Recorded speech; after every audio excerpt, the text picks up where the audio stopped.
नमस्ते साथीहरू। मैले आज हाम्रो भूगोल अन्तर्गत नेपालको भूगोलभित्र भूगोल च्याप्टर सुरु गरौँ भनेर यो भित्र चाहिँ राजनीतिक भूगोल लिएर आएको छु। यसमा अब यो नेपालको राजनीतिक भूगोल अन्तर्गतको चाहिँ हाम्रो यो च्याप्टर कुनै पनि प्रदेशको विशेषताहरू अनि प्रदेशका कुराहरू कति इम्पोर्टेन्ट छ भन्ने कुरा त हामी लोकसेवा पढ्ने सबैलाई थाहा छ, यो भनिरहनु पर्दैन। यसभित्रबाट हामीलाई अब्जेक्टिभको छोटो क्वेसनहरू र लामो क्वेसन पनि सोध्न सक्छ। यसमा हाम्रो लामो क्वेसनमा पनि नासुमा छ र छोटो क्वेसन पनि आउन सक्छ यो भित्रबाट राजनीतिक भूगोलबाट। त्यो हाम्रो नासुमा 2-3टा क्वेसन नै यो भित्रबाट थियो। यसमा मैले चाहिँ आज प्रदेश नम्बर 1 ल्याएको छु। प्रदेश 1 को विशेषता भनेर पढ्दाखेरि हामीहरू प्रदेश नम्बर 1 को विशेषता हाम्रो परीक्षामा चाहिँ प्रदेश नम्बर 1 को विशेषता लेख्नुहोस् भनेर आयो भने के लेख्ने भन्ने कुरा पनि छ र त्यो भित्रका साना साना कुराहरू पनि लेखेको छु। मैले सुरुदेखि भनिरहेको छु, हामीले सबै कुरा कण्ठ गर्न अथवा कुन क्वेसनमा यति राख्छौँ यो क्वेसनमा भनेर सबै क्वेसनको हामीहरू कण्ठ गर्न सक्दैनौँ। यसमा हामीले केही यस्तो टपिकहरू, केही यस्तो बुदाहरू जुन हामीलाई कण्ठ हुनैपर्छ, याद हुनुपर्छ र त्यो आधारमा हामीले सम्झेर याद त हुनुपर्छ। हामी इक्जाममा सम्झिन त पाउँदैनौँ, त्यत्रो हामीसित टाइम हुँदैन सोच्नको लागि। हामीसित केही पोइन्टहरू यो क्वेसनमा चाहिँ यो क्वेसनको लिमिटेसन म यहाँसम्म योबाट स्टार्ट गर्छु र यहाँसम्म गर्छु भन्ने कुरा चाहिँ राखेकै हुनुपर्छ। मैले यसमा चाहिँ सबै प्रदेशहरूको बारेमा यो आधारहरू यता राखेको छु। यो सबै प्रदेशहरूको पढ्दाखेरि हामीले यति कुराहरू, यति भनेको यति होइन, यसमा थप पनि जनघनत्व लगायतका धेरै कुराहरू त राखेको छैन जुन इक्जाममा राख्नुपर्छ। यी कुराहरू हामीले कण्ठ गऱ्यौँ भने त्यसपछि चाहिँ क्षेत्र प्रदेशगत आधारमा चाहिँ हाम्रो भूगोलको कुरा हामीलाई याद भयो भने के छुट्यो अथवा कस्तो केही छुटाए कि मैले कुनै पोइन्ट छुट्यो कि भन्ने अवस्था चाहिँ हामीलाई रहँदैन। सबैभन्दा पहिला हामीले जिल्ला सङ्ख्या, अनि अर्को कुरा चाहिँ यो मैले देखाउनको लागि राखेको होइन, यो चाहिँ कस्तो भने चित्रात्मक शैलीमा लेखौँ भन्ने हाम्रो धारणा छ। लोकसेवाले चित्रात्मक शैलीलाई मार्क्स दिन्छ पछिल्लो समयमा भन्ने कुरा जताततै छ। मैले आज हाम्रो साथीहरूसित इक्जाम लिएको थिएँ, मैले पढाउने बेला भनेको थिएँ यसरी राख्नुहोस् भनेर, एक क्वेसन राखेको थिएँ, उहाँहरूले चाहिँ यो गर्नु भएन। अनि अहिले कुरा गर्दाखेरि चाहिँ उहाँहरू म्याम यस्तै भयो, यस्तै कुराहरू गर्नुभयो उहाँहरूले।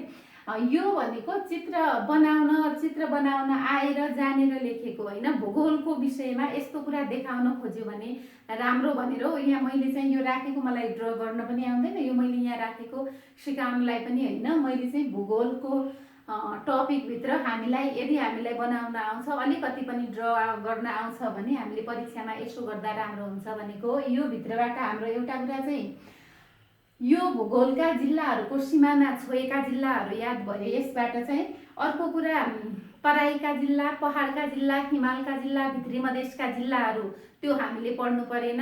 अनि त्यसै गरेर यसपछि अर्को कुरा चाहिँ यसरी हामीले टुक्र्याएर पढ्दाखेरि जस्तै हिमालहरू कुन जिल्लामा पर्यो, हिमश्रृङ्खलाहरू हाम्रो त अब पूर्वबाट पश्चिमको क्रम मिलाउनु, पश्चिमबाट पूर्वको क्रम मिलाउनु भनेर सोधिराखेको हुन्छ त्यस्तो कुरा।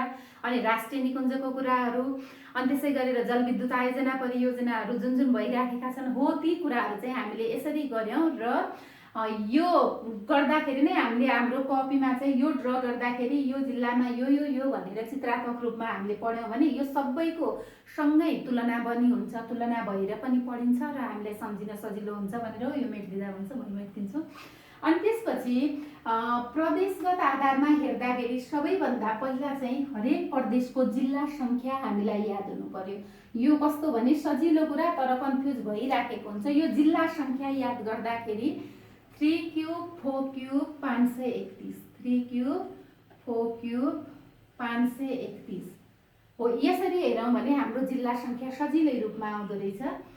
3 क्यूब 2 7 27, 4 क्यूब 64, अनि त्यसै गरेर 531। अब यसो भइसकेपछि अब हामीहरू यहाँ तलबाट माथिसम्म 8 देखि सुरु गरौँ लेख्न। यसमा चाहिँ 8 9 10 11 12 13 14 प्रदेशगत आधारमा हेरौँ। प्रदेश नम्बर 2 मा 8वटा जिल्ला, 7 मा 9वटा जिल्ला, 6मा 10वटा जिल्ला, 4मा 11वटा जिल्ला, 5मा 12वटा, 3मा 13वटा र प्रदेश नम्बर 1मा 14वटा। सबै प्रदेशको आइसक्यो हामीलाई 3 क्युब 4 क्युब 531 सजिलो छ। यो सबै प्रदेशको जिल्ला सङ्ख्या आयो। अब हामीलाई यो पढिरहनु परेन, यो आयो। अनि त्यसै गरेर अब क्षेत्रफल हाम्रो यसपालि नासुको इक्जाममा पनि यो सोधेको थियो, यो चाहिँ प्रतिशतमा सोधेको थियो।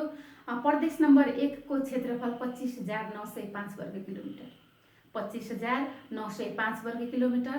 यसले चाहिँ पुरै भूभागको 17.6% क्षेत्रफल ओगट्छ। अब हाम्रो अहिलेको नयाँ नक्सामा चाहिँ यो कुरा फरक होला, मैले अपडेटेड राखेको छैन यसमा, म राख्छु। यो कुरा चाहिँ म फेरि ल्याउँछु।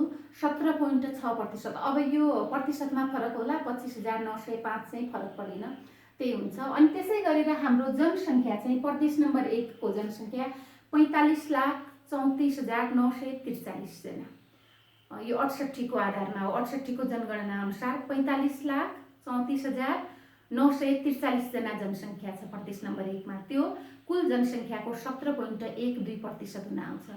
17.12%, 45,34,943। अनि त्यसै गरेर यसमध्ये चाहिँ कुल स्थानीय सङ्ख्या चाहिँ यसमा चाहिँ स्थानीय तहहरू चाहिँ स्थानीय तहको कुल सङ्ख्या चाहिँ 137वटा छ। स्थानीय तहको कुल सङ्ख्या 137वटा छ। गरिबी चाहिँ निरपेक्ष गरिबी 12.4% छ र बहुआयामिक गरिबी चाहिँ 19.7% छ। यसमा निरपेक्ष गरिबी 12.4%, बहुआयामिक गरिबी 19.7%। अनि त्यसै गरेर अपेक्षित आयु प्रदेश नम्बर 1 को 17.7 वर्ष छ र प्रदेश नम्बर 1 मा विद्यालय सङ्ख्या चाहिँ 6,742वटा छन्। प्रदेश नम्बर 1 मा विद्यालय सङ्ख्या 6,742वटा छन्। सम्झौँ त, मैले यो यहाँ टिपिनँ, म यसको PDF बनाइरहेको छु। म नासुको सबै टपिकहरूको चाहिँ, त्यही भएर मैले यहाँ लेखिनँ। म PDFमा ल्याउँछु, यो चाहिँ म उपलब्ध गराउँछु। सबैजना साथीहरू हाम्रो कति हुनुहुन्छ, म उपलब्ध गराउँछु, PDF फेरि ल्याउँछु म।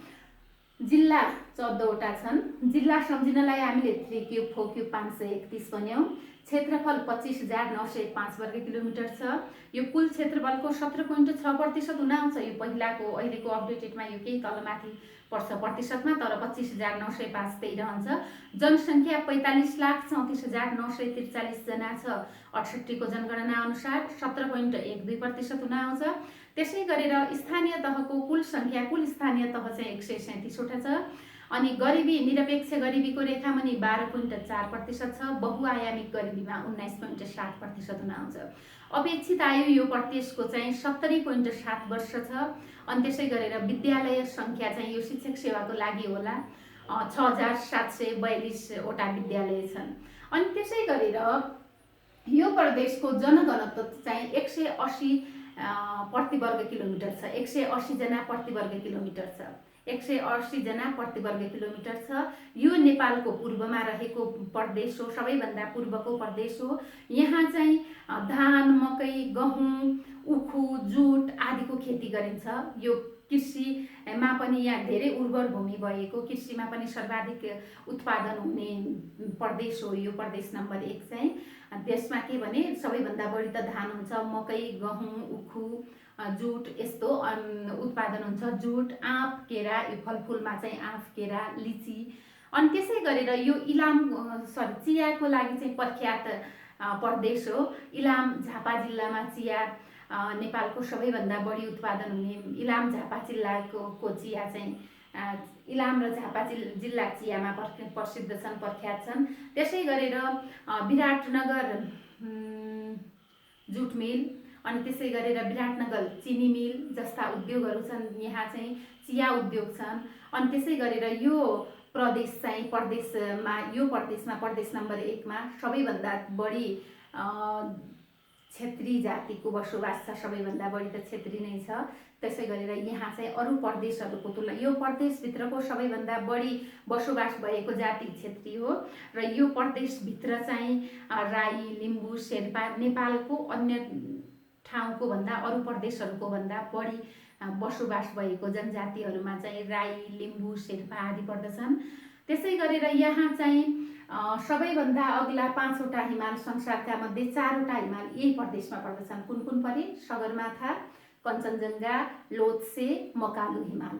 माउन्ट केटु चाहिँ नेपालमै भएन, अरू 4वटा सर्वाधिक उचाइका हिमालहरू यहाँ परे, सगरमाथा, कञ्चनजङ्घा, लोत्से, मकालु। अनि त्यसै गरेर यहाँ भएको राजमार्गमा चाहिँ पूर्व पश्चिम राजमार्ग, यसबाट यो राजमार्गबाट पनि यसपालि हाम्रो नासुमा सोधेको थियो। पूर्व पश्चिम राजमार्ग प्रदेश नम्बर 1 का तराईका जिल्लाहरूमा, त्यसै गरेर कोशी राजमार्ग, मेची राजमार्ग, यस्ता राजमार्गहरू छन्। अनि सडक सञ्जाल यो विकसित प्रदेशको रूपमा हामीहरू प्रदेश नम्बर 1 लाई हेर्न सक्छौँ। यो विकसित प्रदेश हो, नेपालभित्रको अरू प्रदेशहरूमा हेर्दाखेरि यो विकसित प्रदेश हो। यहाँका सबै जिल्लाहरूमा सडक सञ्जाल पुगेको छ। त्यसै गरेर अहिले जलविद्युत परियोजनाहरू पनि, यहाँ जलविद्युतमा पनि धनी बन्दैछ केही टाइममै। यहाँ जलविद्युत परियोजनाहरूमा चाहिँ नयाँ बनिरहेको सर्वाधिक क्षमताको बन्दै गरेको छ अरुण तेस्रो 900 मेगावाट। अरुण तेस्रो चाहिँ यही प्रदेशमा पर्दछ। त्यसै गरेर माथिल्लो तमोर 415 मेगावाट, 415 मेगावाट माथिल्लो तमोर पनि यही प्रदेशमा पर्दछ। चिया, अलैँची, अदुवा, अमृसो जस्ता किसिमका नगदी बालीहरूको उत्पादन यही हुन्छ। 8 अको जिल्ला भनेर इलामलाई भनिन्छ, त्यो पनि सोधेको थियो। अनि यसमा अब जिल्लाहरू त यहाँ छँदैछ, हामीले पढिरहनु पर्दैन, सबैलाई आउँछ नै। सोलुखुम्बु, सङ्खुवासभा, ताप्लेजुङ यहाँका हिमाली जिल्लाहरू, ओखलढुङ्गा, खोटाङ, भोजपुर, तेह्रथुम, पाँचथर, इलाम यो पहाडी जिल्लाहरू। र यहाँ चाहिँ एउटा हिमाली, पहाडी र तराईका सबै जिल्लाहरू पर्दछन्। र साथै यसमा हिमाली, पहाडी, तराई सँगसँगै एउटा उदयपुर, यो भित्री मधेसको जिल्ला हो। उदयपुर पनि भित्री मधेसको जिल्ला पनि, हिमाल, पहाड, तराई र भित्री मधेसका जिल्लाहरू यहाँ पर्दछन्। उदयपुर भित्री मधेसको जिल्ला हो। अब यहाँ सोलुखुम्बु, सङ्खुवासभा, खोटाङ, ओखलढुङ्गा, भोजपुरसित जोडिएको छ। उदयपुर चाहिँ ओखलढुङ्गा, खोटाङ, भोजपुरसित जोडिएको छ। अनि त्यसै गरेर यहाँ उदयपुर सुनसरीसित पनि जोडिएको छ। हो, यसरी चाहिँ यो मैले त्यत्तिकै राखेको। यो चाहिँ यस्तो मलाई ड्र गर्न पनि आउँदैन, कपीमा आउँछ भने चाहिँ ड्र गरेर गऱ्यौँ भने भूगोलको प्रश्न हो, ड्र गऱ्यो भने चाहिँ यो राम्रो मानिन्छ यस्तो उत्तर भनेर राखेको। हामीले प्रदेश नम्बर 1 मा के भन्यौँ, थुप्रै कुरा छन्, यो भित्र अझै थुप्रै कुराहरू छन्। यसको विशेषताहरू लेख्दाखेरि हामी यसमा के राख्न सक्छौँ, अरू कुरा भने शिक्षाको स्तर राख्न सक्छौँ। त्यसै गरेर त्यहाँको पेसा व्यवसायहरू राख्न सक्छौँ, कृषिका कुराहरू राख्न सक्छौँ, अनि त्यसै गरेर पर्यटनका कुराहरू राख्न सक्छौँ, अनि त्यहाँका समस्याहरू राख्न सक्छौँ। ती समस्याको लागि आफ्नो समाधान दिन सक्छौँ। त्यो 10 नम्बरको क्वेसनमा हामीलाई यसबाट 10 नम्बरको क्वेसन नसोध्ला। यसभित्रबाट एउटा कुरा त सोध्ने नै क्वेसन, यो भित्रबाट कुनै पनि इक्जाममा नछुटाउने यही कुरा हो अब्जेक्टिभमा। अनि त्यसै गरेर अर्को कुरा चाहिँ 5 नम्बरमा प्रदेश नम्बर 1 को विशेषता लेख्नुहोस् भनेर आउन सक्छ। यसमा हामीहरू यति नै कुरा अटाइन्छ। र मुख्य कुरा यो भयो। समस्याका कुराहरू गर्दाखेरि बाढीको समस्या मेन त अहिले पनि भइराखेको छ। कोशी बाढीको कुराहरू यहाँ हामी राख्न सक्छौँ। अनि त्यसै गरेर त्यसका समाधानका उपायहरू, गरिबी, अनि त्यसै गरेर यहाँ यात्छा गुम्बा पनि पाइन्छ हिमाली जिल्लाहरूमा। यस्ता कुराहरू थुप्रै कुराहरू छन् यसमा, यो गर्नुहोला। अनि यो चाहिँ जिल्लाहरू कण्ठ गर्दाखेरि 3 क्युब 4 क्युब 531 र तलबाट माथिसम्म लेख्दै जाने। अनि त्यसै गरेर यसमा हामीले जिल्ला 14वटा भन्यौँ, यही भएका सोलुखुम्बु, सङ्खुवासभा, ओखलढुङ्गा, खोटाङ, भोजपुर, उदयपुर, ताप्लेजुङ, तेह्रथुम, पाँचथर, इलाम, झापा, धनकुटा, सुनसरी, मोरङ यी जिल्लाहरू भए। अनि त्यसै गरेर क्षेत्रफल, यसको क्षेत्रफल 25,905 वर्ग किलोमिटर छ। जनसङ्ख्या 45,34,943 जना छ। यहाँ 68 को अनुसारमा। स्थानीय तहको कुल स्थानीय तह यो पनि सोधेको थियो 137। यो प्रदेश नम्बर 1 को नभएर हामीले कस्तो भने जुनसुकै प्रदेशको पनि अरू प्रदेशको अथवा जुनसुकै प्रदेशको भित्रबाट पनि केही कुरा सोध्यो भने त्यसलाई हामीले यसको पढ्नको लागि त्यो लिमिटेसन बनाउनुपर्छ भन्नुहुन्छ नि। लोकसेवा आयोगले एउटा प्याटर्नमा क्वेसन सोध्छ भनेको हो, प्याटर्न भनेको यही हो रहेछ। जस्तै कुनै अर्को प्रदेशको कुनै प्रदेशको स्थानीय तहहरू कति छन् भनेर सोध्यो भने यो प्रदेशको पनि सोध्न सक्छ। एउटा प्रदेशको स्थानीय तहको क्वेसन सोध्ने बित्तिकै हामीले सबै 7वटै प्रदेशका स्थानीय तहहरू सम्झिनु पर्यो। हो, यो आधारमा चाहिँ यसलाई गर्नुहोला।